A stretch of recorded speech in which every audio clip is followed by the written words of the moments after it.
Hi, my name is John Schlemmer. I'm with JAAS Systems. We are an Acumatica ISV providing the manufacturing solution for the Acumatica Cloud ERP. What our solution provides is an end-to-end manufacturing system for the discrete manufacturing marketplace in the make-to-stock, make-to-order, configure-to-order, engineer-to-order, repetitive, and finite batch systems. What I'd like to do today is actually step you through the product. So with that, let's begin. The JAAS system, the JAAS Advanced Manufacturing Solution, or JAMS, is comprised of three modules. You'll notice that when we add the manufacturing solution to Acumatica, it brings in the manufacturing tab. We have the three modules: bill of material, production management, and materials requirements planning. So I'm going to step down through each one of these. The bill of material maintenance module is the framework to our system. You'll notice that we utilize the exact same functionality that Acumatica does with the cancel, the add, same buttons, first and last. We utilize notes, the files, customization, and any of the help menus. Our screen is actually broken down into 4 different sections. The top section is mostly a filter to where you can actually come in, select the inventory item, select the warehouse or site, and it will actually bring in the bill of material for you. The other way that you can actually look up the system is you can actually come in and select the bill of material ID and actually come out and select that particular bill of material. Once you've selected that bill of material, it brings in the inventory ID and the warehouse or site. We do have full revision control, which is by effective date. So if I actually went back and changed this date prior to 8/7/2014 in this example, I would be able to see exactly what that bill of material looked like on that specific date. So we'll go back to the one we were just on. The third actual window within the screen is where the routings take place. So we actually put in an operation, give it an operation description. We can bring in the work center from the work center master files, which we'll cover. We can apply a setup time, a run time in either pieces per hour or hours per piece, and or a machine time, also in pieces per hour or hours per piece. We can allow queue time. So think of queue time as wait time in between operations. So as an example, we have a customer that does heat treating. So once they bring it out of the one heat treated operation, they need to let it cool for 30 minutes before they can actually move it on to the next one. Backflushing labor, we can automatically backflush labor. This comes in from the work center maintenance file. I'm going to uncheck this for future reference here when we go through our demo. By unchecking that box, what I've done is say I want to apply direct labor to this particular step in the process. Down at the bottom, we have 4 different tabs. Each one of these are tied directly to an operation. So in this case, I have the materials tab. These are the materials that are necessary in order to start this particular operation number 10. Now, what this allows us to do is to have MRP plan and time phase the materials in when you need them. So if you have a fast production time, it's not as critical. But if you're building things and it takes you a month to build this particular operation, and then you go on to the next operation, what happens after that is, why have the parts there for a month where you can lose them, you're paying carrying costs, et cetera, et cetera. Actually have MRP plan for them to come in when you need them. So the inventory ID is coming in from Acumatica's inventory system. Then it'll bring in the description. You can put in the quantity required. We do, in this example, I've got 4 decimals to the right. It's capable of going up to 6 or more in that case. Units of measure, we do conversions as well. So this could be each, gallons, kilograms, grams, etc. And then it'll bring in the unit cost since I have full capability to view cost. We do have a couple different types of bill of material types. We have regular and phantom. Phantom allows you to flatten out your bills and actually create the part on the fly. The feature option is in here for a future product, which would be a product configurator, which we're in the process of developing. If you do have phantoms, you can include that routing or exclude that routing. If you do include it, then you can do that before or after the parent operation. And then we can backflush materials as well. So in this case, I have screws backflushed. It makes no sense for me to actually issue something that costs, pennies. It costs me more to issue it than it does just to backflush it. So we allow you to backflush those particular materials. On across, we have the capability of having multiple warehouses or multiple sites, so we can handle multi-site manufacturing. You can specify a specific bill of material to be manufactured at that particular site as well. And then the location is actually where you're going to pull that inventory from. We also allow for scrap factors. Bubble numbers is utilized within the electronics manufacturing. You can specify it's on a drawing, and then you can actually attach reference designators to that. We can provide an effective date and an expiration date for each material on this particular bill of material. So you can actually go out and create when you want this particular material to expire, which one you want to sub that in for, so we can actually look at that bill of material and effective date range in the future as well as in the past. Just like Acumatica, we can actually create what I call personalized views. So if I don't have multiple sites in my manufacturing, I can take out the warehouse, the location, and the bill of material, move those over to here, say I want to save that, and at which point in time they've been removed. So this is the only information that I need to be dealing with. We also add a couple buttons at the top. The bill of material report is actually just a report that shows the material listing on this particular bill, and the copy bill of material function allows me to copy a specific bill to another inventory ID or a same inventory ID into another site. The next tab is the steps tab, and again, this is directly associated with Operation 10. The steps tab allows you to do work instructions. So it's free-form text. You can actually go down through and apply as much text as you want, and this actually prints out on the production ticket or the traveler. Or, again, you can attach files. So with Acumatica's file, I can actually attach that file, bring it up, and actually be able to view it on the screen. The Tools tab allows me to add a specific tool. So if I wanted to add, in this case, a mold, and we'll look at this in more detail, I can give it a different description, or when I complete this line, it will come in. I can specify how many are required, and then I can associate a unit cost to this. So from a costing standpoint, if I actually finish this off and said I want one tool and I'm going to charge $0.25, so each time that I go out on this particular part, this DL3000, what's going to happen is I'm going to apply $0.25 to that cost each time I use this particular operation and this particular tool. From an overhead standpoint, we can apply multiple overheads as well. We'll talk about that here in a minute when we get into the maintenance files, but similar capability.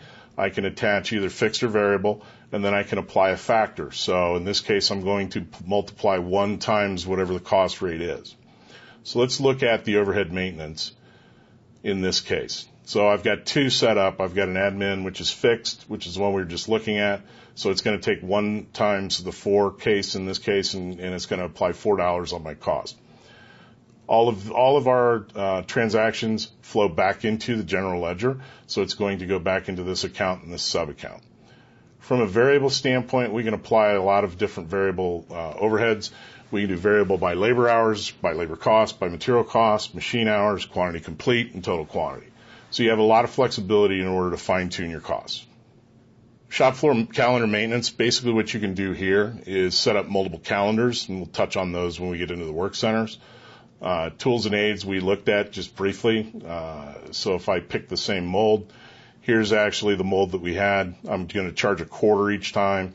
The total cost is typically the cost of the tool itself, and then we were going to actually calculate and fill in the consumed costs and the total number of uses that we've used this. Obviously, I'm getting my money's worth on this one. And then everything flows back again to the general ledger. Shift maintenance, we can handle multiple shifts. So if you are a multi-shift operation, we can handle the differential from an amount standpoint or a rate. And then you can apply a shift differential to calculate against that. Machine maintenance, we can have multiple machines within a work center. So in this case, I give it a machine ID, description. I can tie this into Acumatica's fixed asset system. I can give it a standard cost, and then I can give it a calendar. We talked a little bit about the shop floor calendar briefly. And what happens here is I've got 5 different calendars set up. I've got an 8-hour calendar. I've got a 45-hour calendar, which basically is one that I can work 5 hours on Saturday.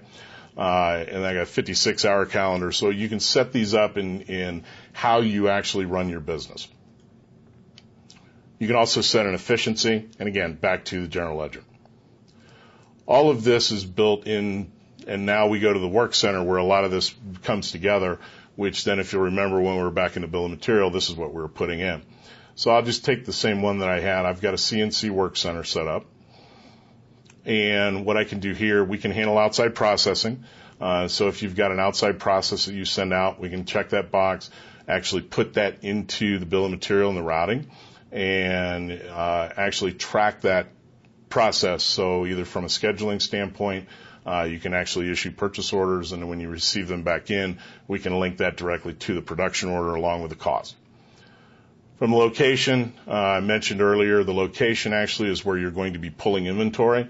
So if I actually put a location in here, all of my inventory to be used at this particular work center would be coming from that specific location. We caution a lot of our customers about this because you could have 5 locations for the specific part, and if this particular location was empty, the system's going to recommend that you replenish it, even though you may have the 10 or 15 of the part 20 feet away. You can actually apply a standard cost to the system. So I could say this is going to be $20, and that's the standard cost I'm going to use. From a basis for capacity, it's either going to be people or machines.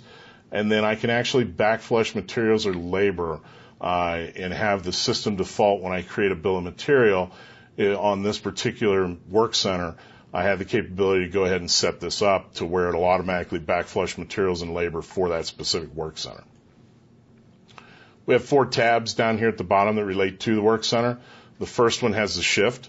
Obviously, you could have multiple shifts, and if you had one machine that only worked on one shift or 8 hours, the other machine may work on 2 shifts or 16 hours. So from a true capacity standpoint, you need to be able to put in the shift. So I've got how many people I work on this. I can also do it for machines, and then I can give it an efficiency and give it its own specific calendar as well. Again, we bring in the differential type if there is any of that, either from an amount or a rate, and it flows all the way back through to the general ledger. I can also apply an overhead to a specific work center. So each time I do a transaction over this work center, I could actually add another overhead cost to that.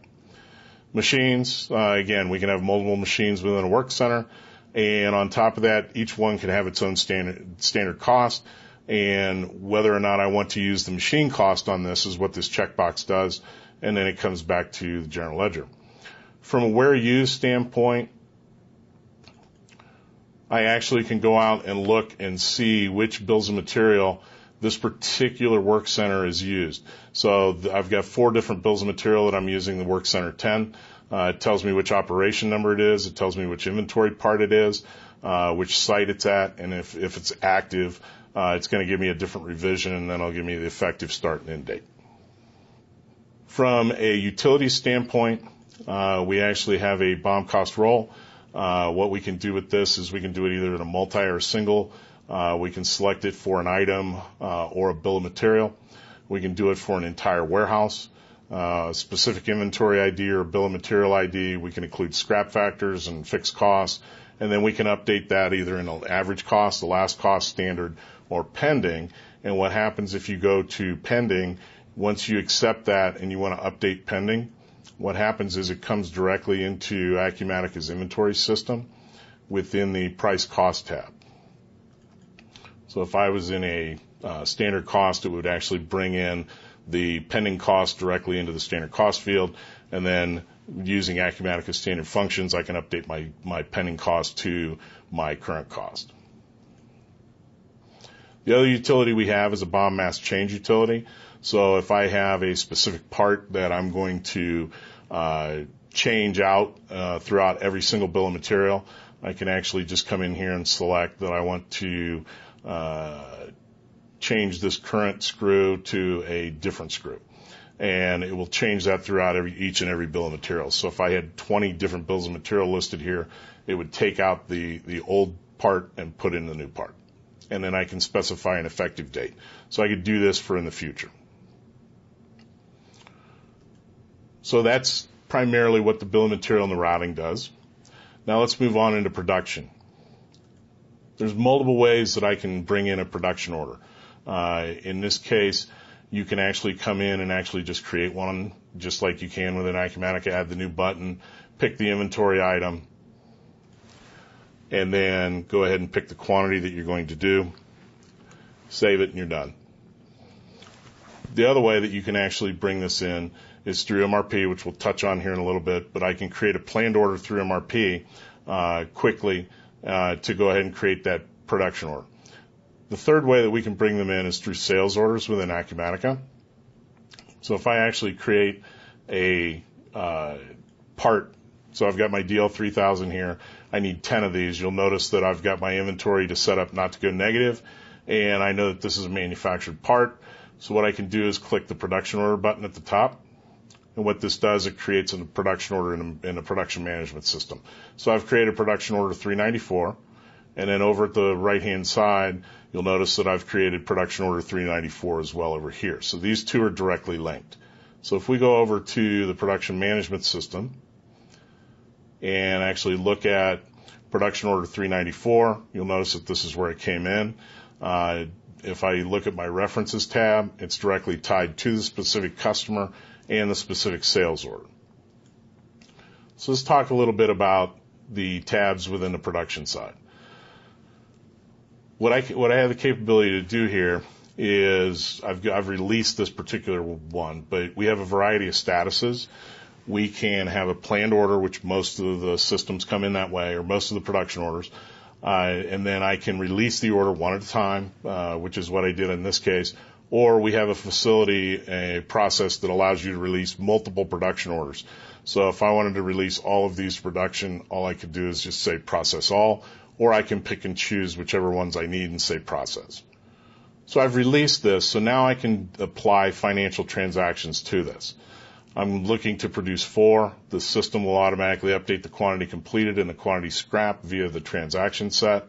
And from a scheduling method standpoint, we have 4 different types of scheduling. Finish on, so if I specify a date that I absolutely have to have it, the system will backward schedule it. If I say I want to start this on a particular date, the system will forward schedule it. ASAP is just to plot it into the schedule and get it done as soon as I can. And then user dates allow me to specify when I want this production to happen. We talked a little bit about the references tab. So you'll notice in this particular production order, I don't have a customer or an order number. So this one was either created manually through the system or it was created from MRP. The WIP account and sub account is the standard account that I'm going to use. I do have the capability to change that. And then which bill of material I'm going to use and which revision. So in a planned order status, such as this one, I do have the capability to come in and change the bill of material if I have multiple bills of material, or change the routing or the revision as well. Where we see this a lot is in customers that will call up and say, 3 years ago, you built this specific product for me. I want the exact same thing. I don't care that you've enhanced the product or changed it. I need the exact same thing. We don't delete bills of material automatically at all. So we will allow you, and you do have the capability to go back and actually create that specific production order and bill of material. From an event history, and I will touch on this periodically as we run transactions, we create a variety of histories, track those by which user actually performed that event. So in this case, I've created an order. It's planned. If I look at the one prior, I created the order and then I released it. So as we run transactions, I'll come back and we'll see the updates to this. The totals tab is where we're going to capture cost. We're going to break out the different costs into a labor, machine cost, material cost, tooling, fixed and variable overhead, and then if you need to make any adjustments, you can actually adjust the WIP cost in this transaction set. We will total up the WIP total and the WIP complete. Hopefully they equal. If they don't, the WIP complete is what goes into inventory, and if there's any variance, it would hit your variance accounts. A couple other things from this screen. We do handle bin lot serial from cradle to grave. So if you have serial numbers that you need to track, if this particular end item needs to be a serial number, we can actually do that. We can actually issue serial numbers, issue lots, utilizing the Acumatica serial lot traceability. The actions we talked about, which are the statuses, we have a couple different ones that I haven't mentioned yet. Completing the order, when I complete 4 of these, the status will actually change to complete. I could still manufacture more of those, which I'll touch on when I get done with this. There's another status called hold, which you can click this button right here and you can put the order on hold.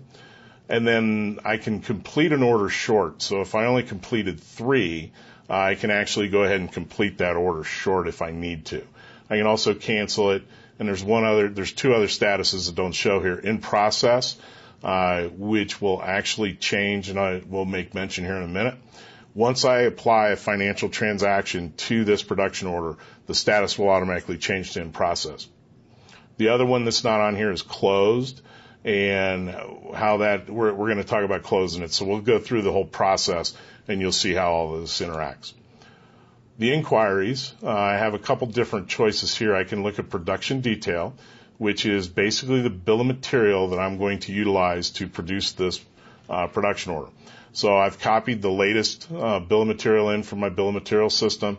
It's brought in all of the setup time, the run time, etc., and I've added a few other things to this. So now I've got a status on each individual operation, whether or not I'm going to backflush it or not, which I'm going to change this so we can apply labor. When the start date and end date that I need to do this operation or can do this operation based on the schedule within the system. And then the quantity to produce, we're going to actually create quantity completed, quantity scrapped if any, and then we'll apply labor costs and machine costs, and each line item will update as we run transactions. Down at the bottom, again, is the bill of material listing.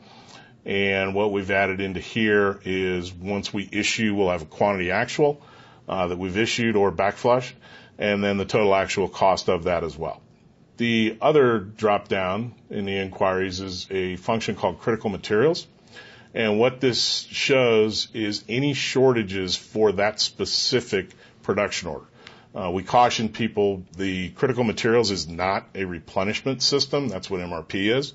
And what this does is it allows me to see what I'm short on. In this case, I just click show all items. I'm not short on any of these items, but with my references of purchased or manufacturing, I can actually go out and create a purchase order specifically for this production order. So in this case, I can go out and select the vendor. It actually comes in and creates my purchase order 201. So if I go over and look in the purchasing system at purchase order 201, this is the part that I just ordered. I need 4 of those. And you'll notice that over here it's directly linked to the production order 392. When I receive this back in, I'm going to be able to have the system actually put the cost back on the production order. So let's go back to our production order. And we're going to stay with 392. So I've released it, and now I'm going to actually issue my materials. So a couple things here. I can actually go out and select that particular production order, the operation, so I have an opportunity to either or operation. For each operation, I can select each individual part that I need to issue, and this is great. But if you have 100 different parts, this is probably not a conducive way. This screen is barcodable, so we've got an extension with barcode capabilities, so if that's something that you're interested in on your floor. The other way that you can do this very quickly is through what we call our wizard. So what this does is it allows me to select that particular production order, and I go out, and what it does, it automatically fills in all the materials that I need to issue. So you'll notice I've got 3 materials I need to issue on Operation 10, 4 on Operation 20. I could issue for specific operation and then come back and issue the others for Operation 20. For expedience, I'm going to select all.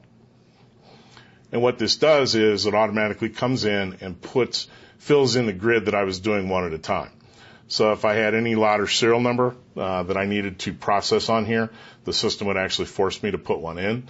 But in this case, I don't need any serial numbers, so I'm just going to take this off hold and release it. We do have automated processes, so you don't have to do this each and every time.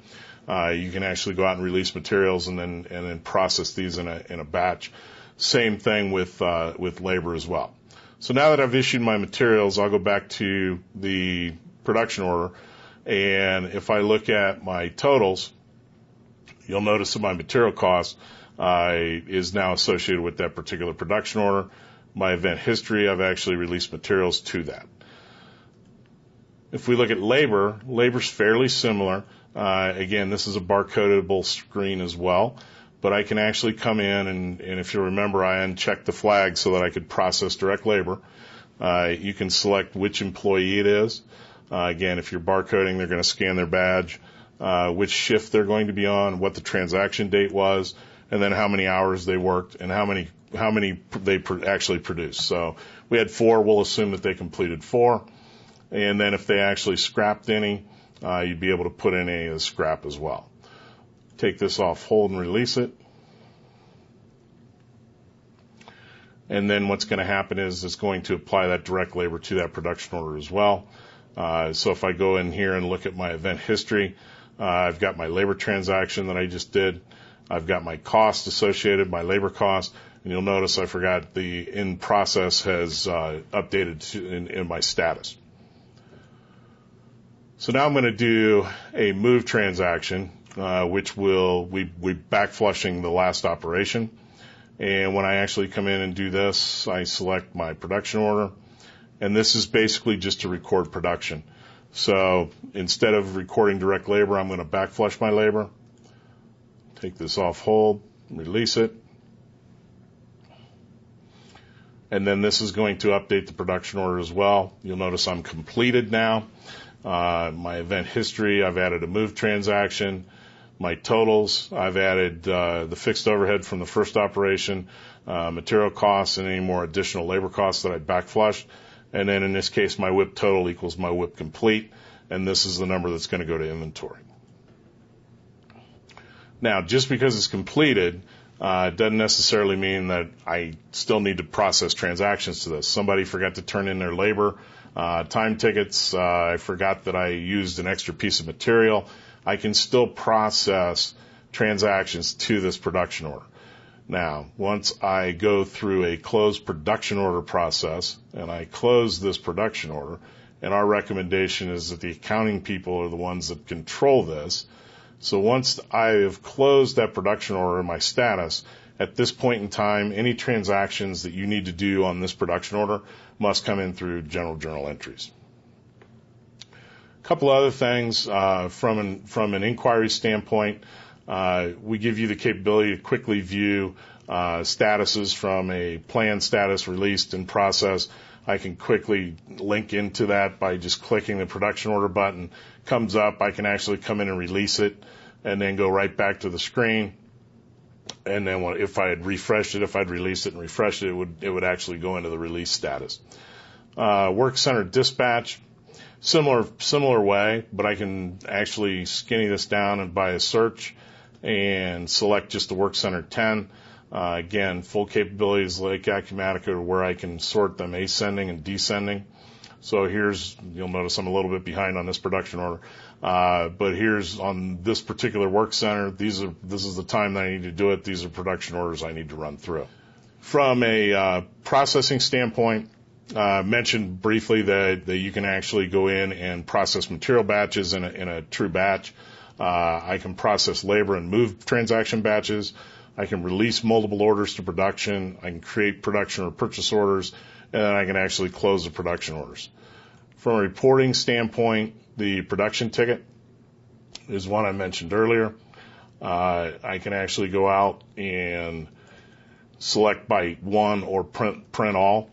In this case, this is a production ticket that would be your traveler that would print out with the production order and run through the shop. Again, this is barcoded as well, so if you add the extension for the barcode capability, we would print out the barcode for the production number, for the operation, for the work center, and for any of the inventory items therein. You'll notice that my steps have printed out, so these are my work instructions for this particular production order, and these are the parts that I need to issue to the production order. From a production summary standpoint, again, just a hard copy that I could actually go out and say, these are the inventory items with my production ID, these are the ones that are planned. From a cost summary standpoint, what this allows me to do is see on a summary basis my labor, my machine, my materials, tools, so on and so forth of what we had earlier. And a cost detail basically breaks it down by each individual operation. From a materials requirement standpoint, a couple things. The processing of MRP, you can actually come out and regen MRP. You can set this up in an automation step within Acumatica and actually run it overnight. So you could start it at like midnight. You could start it at 3 in the afternoon. You could run it once an hour, once a minute. Well, I wouldn't do it once a minute, but once every half hour if you wanted. Just depends on your individual business. Once you've run MRP, it brings in any of the requirements that you need to take action on. So in this case, I've run MRP. I need to create certain things. I need to take action on these things. And we were going to tell you when you need to take action. Just because today happens to not be the 27th, I may not need to take action on this until then. Now, if I want, I can actually go ahead and create, in this case, a production order, which is the manufacturing source, and I can create a production order for 9 of these that satisfies this master production schedule. We take into account all demand and then run through the MRP generation so that we can satisfy that demand. So I'm going to go ahead and create this particular production order, which now I've created the production order in the production management system. So if I come back over and look at that, here's the production order that we just created. So you'll notice that my date, my production date, is today's date. That's because I actually went ahead and created it early. I made that management decision to do that. I go back to my tickler. Again, I can do the same thing within purchasing. A couple other things that I can do here. If I look at my purchased items, I've got a couple of these CP10s as an example, 3 of them. So I'm going to combine all those, and they have different dates, and they're coming from different places. So the way that I've got my system set up is being run on the action dates. But what I can do is actually go out and create a purchase order for these 3 items and actually go out and create it. And then what it does on my purchase order, it allows me to view each one of these individual items and when the date is supposed to be in. So in this case, here's my 3 items, each one order quantities, and then what the description is of that, and then when those requested dates are and when I need to get them in. So it gives you the capabilities. Here's when I requested it. Here's when I need to get it promised. Exceptions. What the exceptions actually come in and do, we do a variety of different exception messages. So what this is telling me is I'm outside of my window, or I don't need these anymore. So just go ahead and delete that particular master production schedule. Same thing with the second one, which is another MPS that I've set up. I've got plenty of parts in here in order to satisfy all the demand.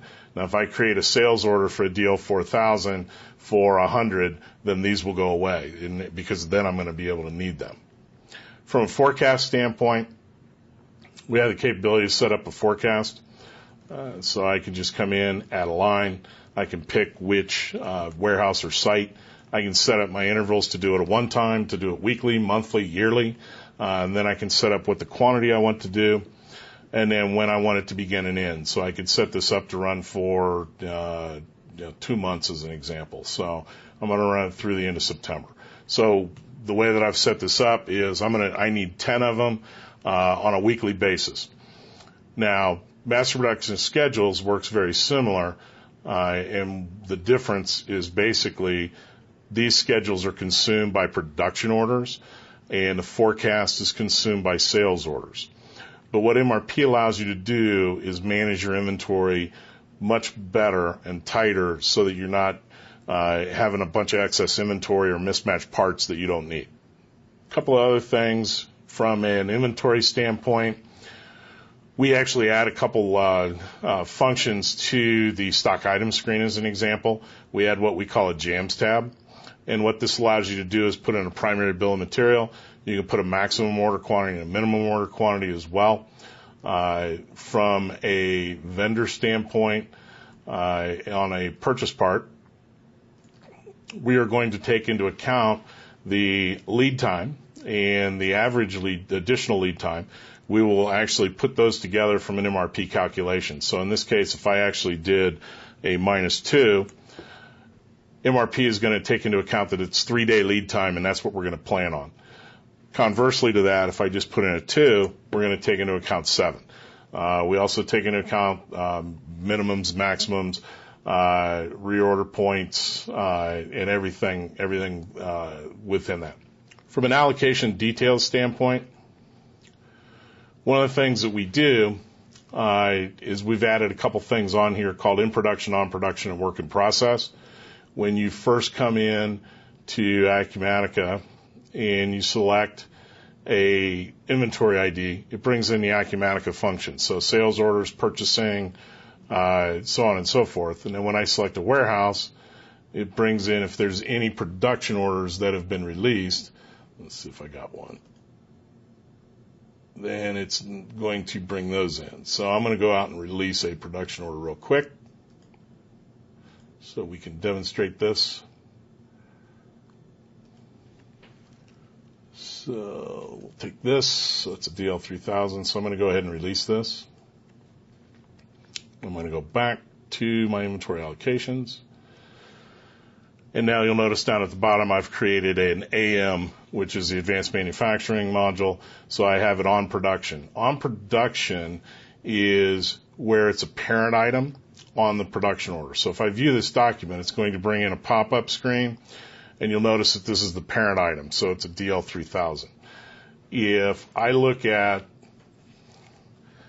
a base 101, just as an example, which is a component of that, you'll notice that it's called in production, and I have 9 of those in production, and it's associated with the exact same production order. So if I view this document, the reason that and basically what it is, it's a component. So if I look at the production detail, here's my component that I was looking at in the inventory allocation standpoint. Once you've actually issued this particular part, it's going to take the 9 that's in production and add it to WIP. So you're going to have 9 in work in process. Once you've completed that, it's going to move them into the addition standpoint, which obviously will put them in on hand. So in conclusion, what I hope you've gleaned is that what JAAS Systems allows you to do with the manufacturing module is to coordinate all of your business activities into one central system, allowing you to track costs, allowing you to control your inventory much tighter, and to provide a much better control over your entire system. So thank you very much for your time. Have a great day.